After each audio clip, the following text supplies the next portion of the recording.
시사평론가 김성수의 오늘.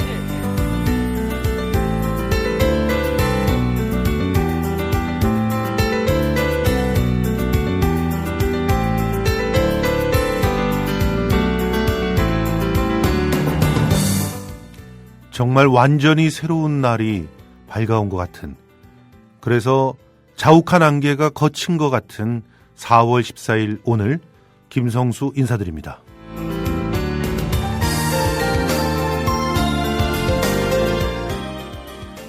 사실 그 누구도 예상하지 못했습니다.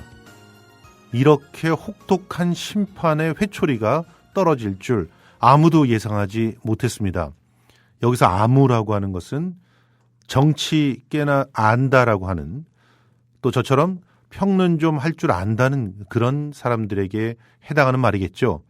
아마도 민심은 이미 이런 판단이 나올 것을 예측하고 있었는지 모릅니다.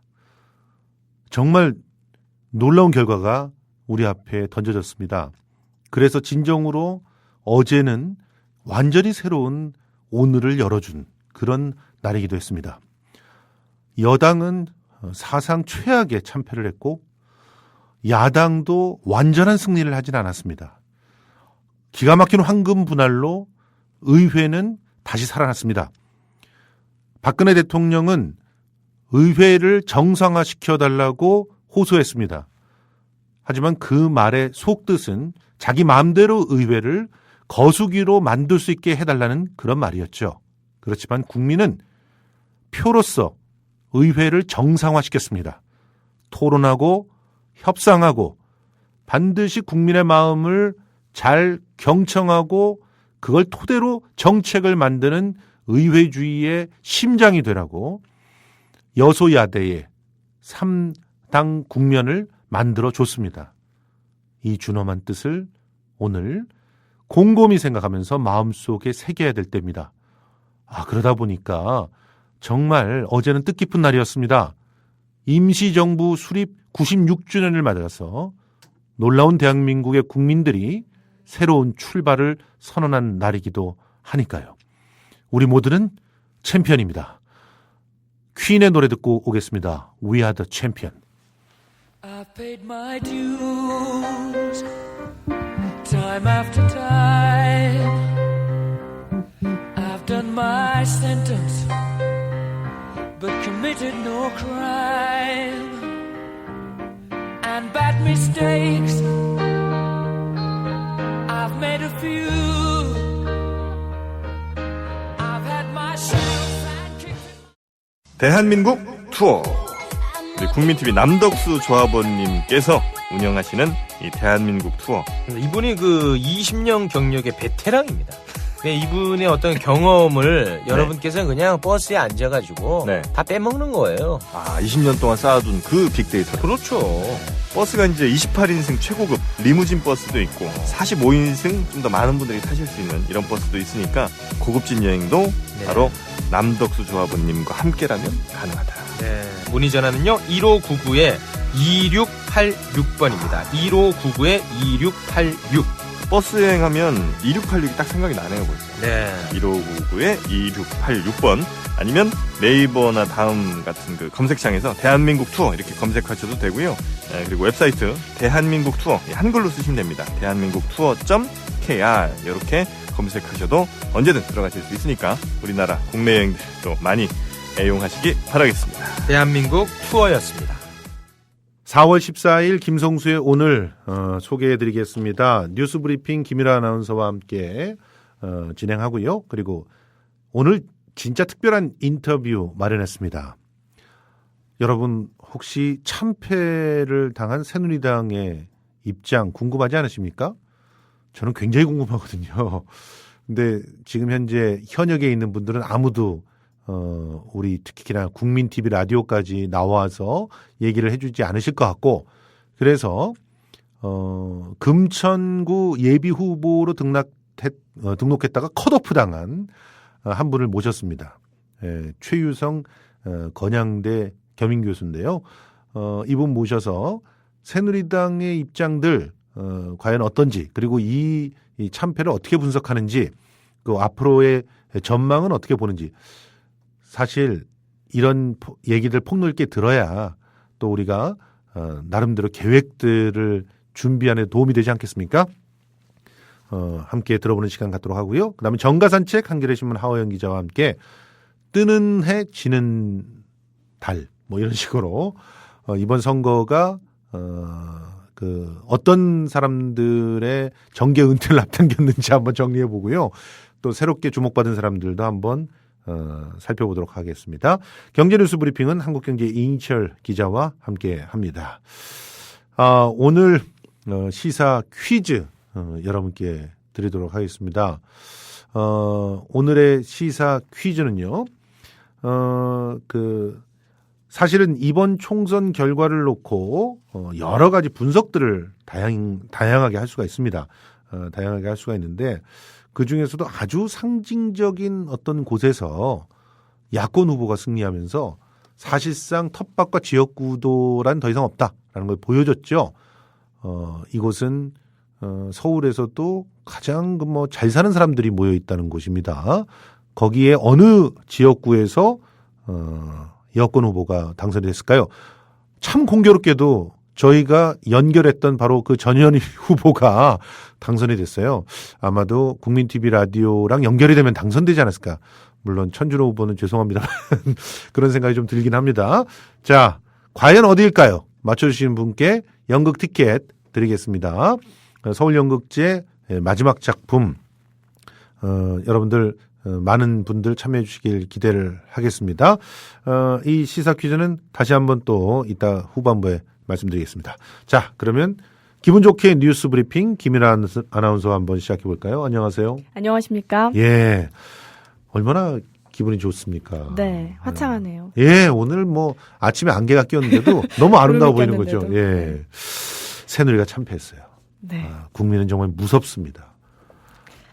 더민주가 일당이 됐습니다. 네. 물론 새누리가 무소속을 싹 받아들이면 또 일당이 바뀔 수 있지만 며칠 동안 일당을 한다는 게 얼마나 또 즐겁습니까? 영호남 지역주의도 무너졌다고 볼 수 있고 16년 만에 여소야대가 왔죠. 네, 그렇습니다. 4.13 총선 결과는 집권 세력에 대한 국민의 준엄한 심판이었습니다. 새누리당은 과반 의석 확보 실패는 물론이고 제1당의 자리마저 더불어민주당에 내주었습니다. 국민이 박근혜 대통령과 여당에게 이대로는 안 된다는 경고를 표로 보낸 결과입니다. 이로써 2000년 16대 총선 이후 16년 만에 여소야대 정국이 열리게 됐습니다. 국민은 새누리당은 영남, 더불어민주당은 호남이란 지역주의도 무너뜨렸습니다. 새누리당으로선 노무현 전 대통령의 탄핵 소추안을 밀어붙인 역풍 속에서 치른 2004년 17대 총선 이후 최악의 성적표입니다. 전국 각 지역 가운데 수도권에서 새누리당의 성적은 가장 처참했습니다. 공천이 곧 당선으로 여겨지던 강남벨트에 접경지 안보벨트 지역까지 더민주에 내주었습니다. 서울 강남을과 송파 을병에서 모두 더민주 후보들이 줄줄이 당선됐습니다. 여기에다 새누리당은 천당 아래 분당이라고 불렀던 경기 성남 분당 갑을 14대 총선 이후 야권에 내준 적이 없던 서울 양천갑에서도 모두 패했습니다. 안보벨트 지역 중 하나인 경기 파주을도 더민주에 뚫렸습니다. 부산에서도 18개 지역구 중 5곳은 더민주, 한 곳은 무소속이 가져갔습니다. 야권 분열로 인한 일려다야 구도상 아무리 못해도 과반은 가능하다던 여권의 물밑 전망과는 상반된 결과입니다. 예, 울산에서는 무소속 후보가 2명이나 당선됐는데 노동자 출신 후보들이에요. 예, 이런 변화들이 있었습니다. 과연 이들이 국회에서 어떤 일을 해나갈지 지켜봐야 될 것 같습니다. 자, 총선 참패 여 지도부 줄줄이 사퇴할 것이라면서요. 네, 그렇습니다. 새누리당 지도부가 오늘 20대 총선 참패의 책임을 지고 사퇴 의사를 잇따라 표명해 사실상 해체 수순에 들어갔습니다. 김무성 대표는 오늘 국회에서 열린 중앙선거대책위 해단식에서 사퇴 의사를 밝혔고 총선에 불출마한 김태호 최고위원도 뒤이어 사의를 표명했습니다. 이인재 김을동 최고위원은 이미 총선에서 낙선한 만큼 재작년 7.14 전당대회에서 선출된 최고위원 5명 가운데 서청원 최고위원을 제외한 4명이 지도부를 자의 또는 타의로 떠나게 됐습니다. 서 최고위원은 오늘 해단식에 아예 모습을 보이지 않았습니다. 이처럼 새누리당의 공식 지도부가 와해됨에 따라 새누리당은 당분간 비상대책위원회 체제로 운영될 수밖에 없게 됐습니다. 또 당초 7월로 예정됐던 전당대회 개최 시기도 앞당겨질 수밖에 없을 것으로 보입니다. 그렇습니다. 20대 국회 재입성에 실패해서 사라지는 여야의 거물들이 주목받고 있지요. 네, 그렇습니다. 4.13 총선에서 여야 중진급 거물 인사들 중 상당수가 낙선해 20대 국회 임기가 시작되는 내달 말부터 여의도 무대를 일단 떠나게 됐습니다. 새누리당에선 육선관록의 이인재 최고위원이 충남 논산계룡 금산군에서 더불어민주당 김종민 후보와 접전 끝에 패배해 7선 고지에 오르지 못했습니다. 이 최고위원은 여러 차례 정치적 고비를 겪으면서도 6선에 성공해 피닉제라는 별명까지 얻었으나 결국 20대 국회 관문을 넘지 못했습니다. 5선의 이재호 의원은 새누리당 공천에서 배제되면서 무소속으로 출마를 강행해 처음으로 기호 8번을 달고 서울 은평을 수성에 나섰지만 더민주 강병원 후보의 자리를 지역구 국회의원직을 내준 것은 물론 국민의당 고연후 후보에게 2위 자리까지 빼앗겼습니다. 같은 5선인 황우여 의원도 인천 서구을에 차출돼 전략 공천됐지만 3전 사기 도전에 나선 토박이인 더민주 신동근 후보에게 고배를 마셨습니다. 친박계 중진으로 꼽히는 김태환 의원은 공천에서 배제된 후 무소속으로 출마했지만 4선 고지 도전에 실패했습니다. 서울에서 3선을 지낸 정두원 의원도 서울 서대문을에서 더민주 김영호 후보에게 패배했습니다. 이런 분들만 있는 게 아닙니다. 여권의 대권 후보라고 일컬어지는 사람 다 떨어졌습니다. 김무성 대표를 빼놓고요. 근데 김무성 대표도 사실상 위태위태하죠. 이 정도 패했으니까. 오세훈 후보, 여권의 2위 후보였는데 날아갔죠. 그 다음에 김문수 후보, 2위를 다투고 있던 후보였어요. 오세훈 후보하고 날아갔습니다. 안대희 후보도 대권 후보로 거론되던 분이었는데 날아갔습니다. 자칭 자기가 대권 후보라고 했던 이인재 정태호도 날아갔으니까 정말 여권은 어디 가서 이제 대통령 선거 후보를 빌려올까요? 반기문? 어떻게 생각하세요? 네. 예, 제가 보기엔 반기문 유엔 사무총장도 여기 오는 즉시 홀라당 벗겨질 거라고 봅니다. 그러면 과연 어떤 결과가 나올지 장담할 수가 없죠. 이렇게 한 시대가 가고 있습니다. 정말 통쾌합니다.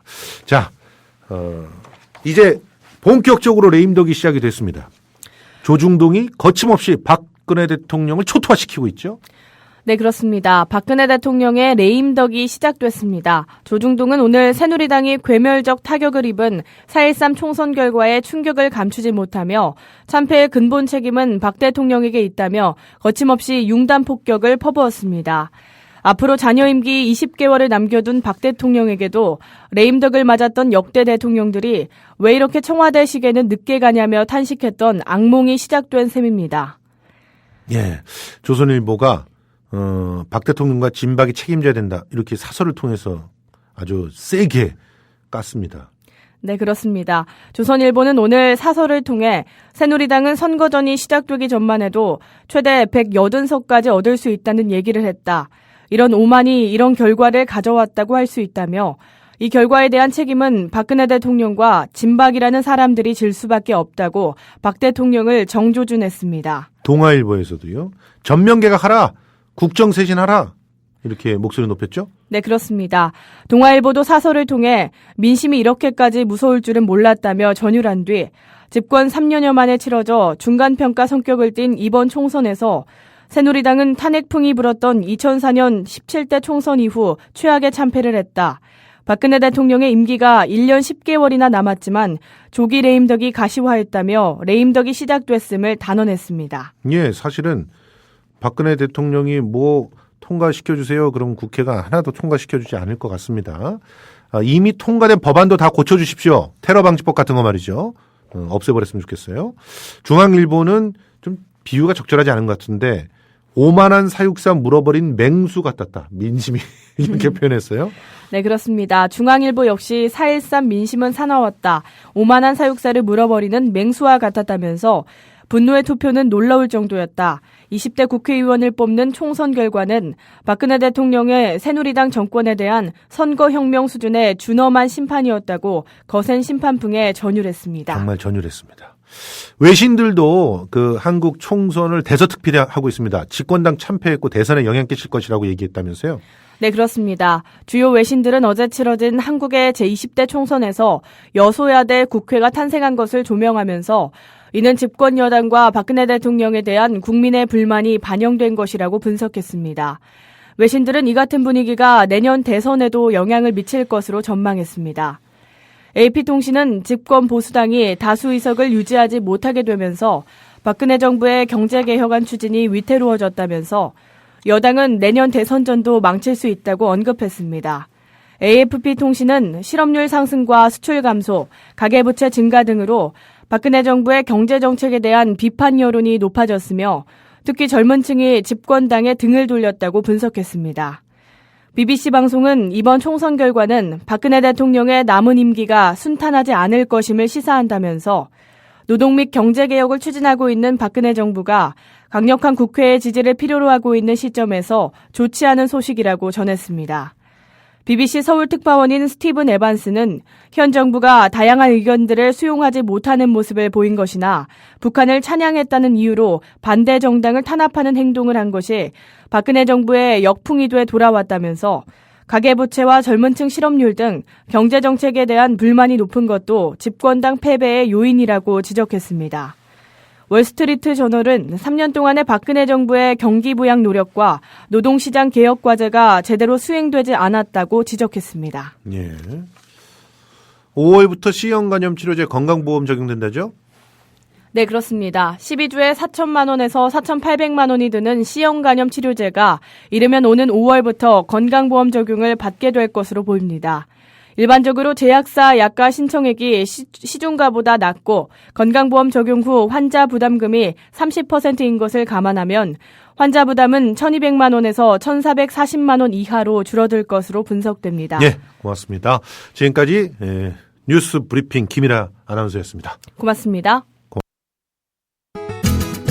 월간 다운로드 수 1,000만, 팟캐스트계의 에이스, 국민 라디오가 광고주를 찾습니다.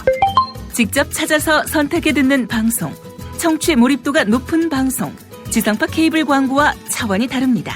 부담 없는 가격, 소비자의 열띤 반응, 전혀 다른 광고의 블루오션을 경험해 보십시오. 국민라디오 @gmail.com으로 문의해 주시면 상세히 안내해 드리겠습니다.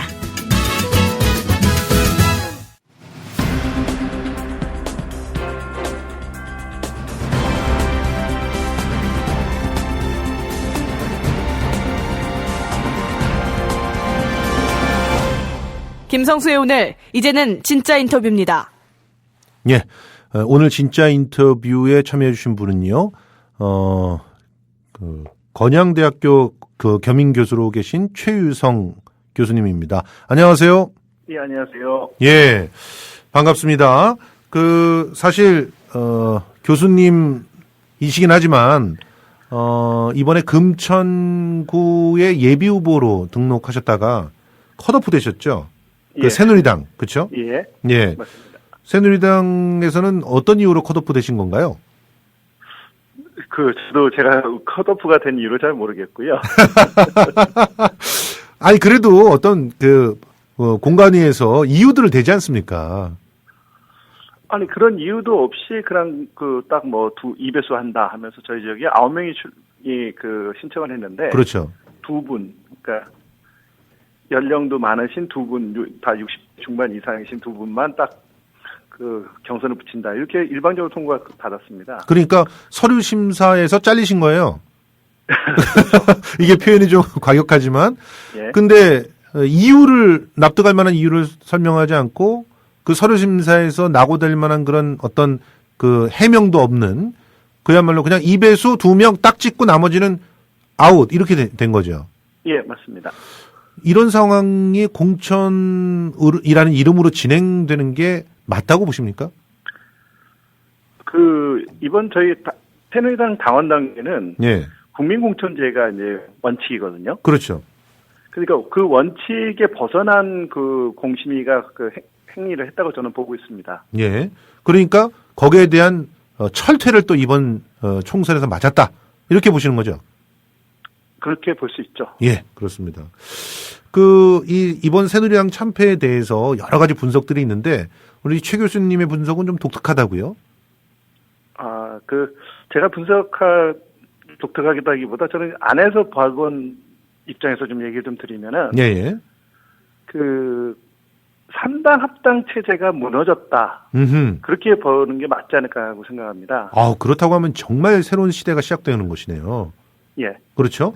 3당 합당체대, 이 91년도에 범보수연합을 만들어내면서 사실상 진보를 소외시킨 그런 정계 개편이 인위적으로 있었지 않습니까? 그래서 김영삼 대통령을 만들어냈고, 예. 그때 당시에 사실 그 야권에 있던 인사들이 뭐 김문수 전 의원이라든가 뭐 또 이재호 전 의원이라든가 이런 분들이 대거 그때 당시 손학규 전 대표도 같이 들어갔었고요. 그러면서 여권에 들어가게 됐던 일이 있었죠. 그때 예. 이제 노무현 그 전 대통령은 이런 야합을 반대한다. 그러면서 스타가 됐고. 예, 맞습니다. 그때 최유성 교수님도 같이 들어가셨죠. 저는 이제 91년에 민자당이 탄생한 이후에 예. 김영삼 대통령이 당선된 이후에 예. 외연을 확대하면서 손학규 예. 92년 이후입니다. 예. 손학규 의원을 광명 재보궐선거에 영입하면서 했고, 예. 그 다음에 좀 더 외연을 갖다가 중도 좌까지 이제 하면서 예. 김문수, 이우재, 이재호 예. 뭐 이런 과거 민중당 그룹들을 갖다가 이제 할 때 그때 들어왔습니다. 그렇죠. 그러니까 민중당에서는 같이 저하고 같은 그런 일을 하셨잖아요. 민중당에선. 예, 그렇죠. 그런데 글로 들어가셨죠. 예. 그러면서 이제 어떻게 보면은 그 3당 합당 체제가 이명박 정권까지는 왔어요. 그렇죠? 예. 그런데 이번 총선을 계기로 종식이 선언된 거다. 이렇게 보시는 거군요. 3당 합당 체제가 무너지기 시작한 거는 첫 예. 번째는 노무현 대통령 당선되면서 예, 예. 독수리 오영재라고 하는 이우재, 이부영, 이번에 당선됐던 김부겸, 예. 김영춘, 안영근 의원이 나가면서 1차로 붕괴됐고요. 예. 1차로 이제 균열이 가기 시작하고, 그 다음에 손학규 후보가 그때 한나라당의 대선 후보였습니다. 예. 이명박, 박근혜, 손학규로 예. 대변되는, 근데 여기서 이제 손학규 후보가 또 탈당해서 나가면서 계속해서 균열이 오다가, 예. 이번에 공천 파동을 겪으면서, 예. 완전히 중도 우파적인 지지 기반들을 상실했다고 봐야 되는 거죠. 아하. 그러니까 그 중도 우파의 지지 기반들은 사실상 국민의당 쪽으로 많이 이동했다. 네. 이렇게 볼 수 있죠? 예, 그렇습니다. 그래서 수도권 내에서 국민의당이 정당 투표율 1위를 차지한 겁니다. 예. 그렇죠? 그러니까 반민주 비새누리적 성향을 가지신 분들이 모였는 거죠. 그렇게 보여야 된다고 생각합니다. 거기서 반민주란 민주주의 반대말이 아니라 더불어민주를 좀 예, 반대하고 더불어민주. 예, 새누리당도 싫다라고 하는 사람들이 결집했다. 이렇게 상징으로 볼 수 있는 분들이 뭐 유승민 의원이라든가 뭐 이런 분들이죠. 그렇죠. 그리고 대선에 공신 중인 중도 보수 세력들도 야당으로 옮겨갔던 것이 이런 촉발을 더 하게끔 만들었던 그런 계기가 됐다는 거죠. 예, 김종인 의원이 박근혜 대통령 선대위원장이었습니까? 그렇죠. 근데 그런 분들이 다시 야당의 선대위원장을 간다는 거가 우리 일반적인 상식적으로 맞지 않는 거거든요. 그렇죠.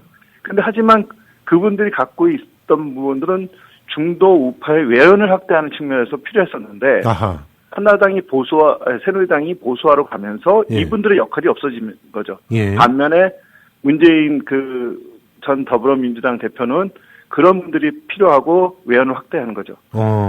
물론 외부적인 촉발은 우리 안철수 대표가 더민주를 탈당하면서 촉발이 됐지만 그 촉발이 새누리당 내부에서는 내재적으로는 분열가 있던 거에 대해서 더 금을 확실하게 가게끔 그런 계기가 촉발이 됐다고 봅니다. 아니 최 교수님처럼 이렇게 분석을 하면 이번 총선의 의미가 아주 의미심장합니다. 왜냐하면 3당 합당 체제가 이렇게 깨졌어요. 깨지면서 세칭 말해서 합리적 보수, 중도 보수라고 하는 쪽이 새누리당에서 떨어져 나온다는 거 아닙니까?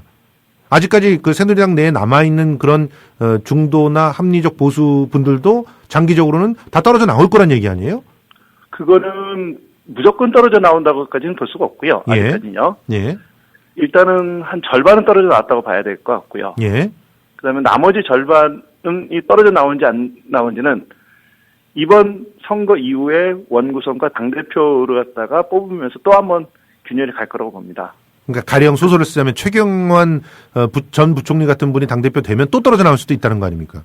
예, 저는 그렇게 봐요. 아, 그러면 여권발 정계 개편이 이루어지겠네요. 그러면서 세칭 말해서 독재 세력들은 어떻게 보면 극우라고 볼 수 있는 세력들이 쪼그라들면서 남게 되고 합리적 보수들은 뭐 국민의당으로 수렴이 되든 어떻게 되든 좀 외연을 확대하면서 어느 정도의 정치 세력이 될 거다. 이렇게 보시는 거군요. 예, 그렇게도 볼 수가 있고요. 예. 또 한편으로는 새누리당 내부에서 그 생존력을 발휘하면서 예. 그 새누리당이 개혁을 할 수도 있겠죠. 예를 아. 들어서 뭐 당대표를 갖다가 유승민을 세운다든지 예. 이거는 당원들이 선정을 하게 될 수가 있다고 저는 보거든요. 예. 대의원들의 결정을 할 문제인데 예. 문제는 그 유승민, 주호영으로 비롯한 예. 지금 새누리당 내에서 그나마 있는 중도 세력들의 입지를 만들어 줄 것인지 아하. 이분들을 다시 받아들일 건지 예. 이거에 따라서 좀 달라질 거라고 봅니다. 아주 재미난 그런 포인트를 우리들에게 전해주신 것 같습니다. 새누리당에서 유승민과 같은 그런 정말 그 합리적 보수의 상징을 당대표로 딱 들였으면 그런데 진박이라고 하는 사람들은 우수수 제거될 수밖에 없지 않습니까? 그 본인들도 바뀌어 나가겠죠. 아, 본인들이 바뀔 것이다. 예. 근데 그분들은 박근혜 대통령의 후광이 없으면은 스스로 설 수가 없는 분들이에요. 꼭 그렇지는 않습니다. 아, 그런가요? 안에서 보시면요. 예. 되게 그 생존력들이 있어요, 다. 이 보수가 갖고 있는 거가 과거에 예를 들어서 김문수, 지금은 뭐 이재호 그 의원님이나 이런 분들이 다 이제 그 낙선을 하셨지만 예. 이런 분들과 같이 10년 동안 이상 뭐 15년, 20년 가까이 정치 활동들을 같이 한 분들이잖아요. 예. 네, 그러면은 그분들이 다시 그러한 친화력을 발휘하면서 뭉칠 수도 있는 거고 그거를 못하면은 예. 다시 이제 분리가 되는 또 다시 한번 균열이 가겠죠. 아, 그러면 최 교수님 마무리하면서 지금 현재 이렇게 총선에서 국민들이 보여준 심판, 우리의 정치를 진보시키는 건 맞겠네요. 진보시킨다기보다 저는 예. 중도 수렴을 국민들이 원하는 거 아닌가 이런 생각을 좀 하고 있습니다. 아니 중도 수렴 자체가 이제 극단을 피하는 거니까 예. 어떤 면에서는 의회주의 그리고 또 대화와 타협 그리고 예. 합리적 선택 이런 것들을 강조하는 형태로 그게 정치가 살아나는 거 아닙니까? 그 정치가 살아나는 것과 그게 진보로 가는 것도 좀 다른 의미라고 생각합니다. 아, 그런 의미라서 진보라는 예. 말에 좀 약간 그런 트라우마가 있으신 모양이네요. 아니요, 그건 아니고요. 그건 아니시고. 그 중도 수렴과 그 민주주의에 대한 그 유승민 의원이 얘기했던 대로 합리적인 보수, 합리적인 민주주의 절차적 정당성을 확보하는 과정을 요구하는 거죠, 국민들은. 그에 맞춰서 저는 갈 거라고 생각합니다. 그러면 그러면 새누리나 더민주나 예. 그 합리적인 제3자인 국민의당 없이는 아무것도 못 하잖아요. 그렇죠. 지금 그 박근혜 대통령도 이제는 두 야당과 새누리당뿐만 아니라 더민주 그다음에 국민의당과 대화를 안 하고서는 국정을 수행할 수 없는 그런 구조를 국민들이 만들어 놓은 겁니다. 그렇죠. 그러니까 합의를 하면서 가라. 음. 이 부분에 저는 생각합니다. 예, 알겠습니다. 이런 상황들에 대해서 지금 새누리당 출신의 정확히 말하면 아직 당원이시죠? 예, 아직도 당비는 책임 당원이고요. 예. 네, 그렇습니다. 예, 새누리당 내부의 시각 한번 들어봤습니다. 예, 그리고 제가 지금 아까 이제 소개해서 저기 좀 틀렸던 것 같은데, 예. 저는 현재 가톨릭 관동대학교 초빙 교수입니다. 관동대학교 죄송합니다. 예.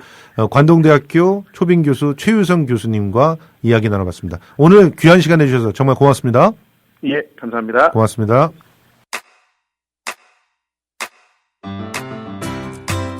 국민 라디오 지지하는 4가지 방법 아시나요? 다운로드하기, 별점 주기, 댓글 달기, 구독하기. 국민 라디오를 보다 많은 이들에게 전할 수 있는 가장 손쉬운 방법. 다운로드하기, 별점 주기, 댓글 달기, 구독하기. 잊지 마세요. 다운로드하기, 별점 주기, 댓글 달기, 구독하기.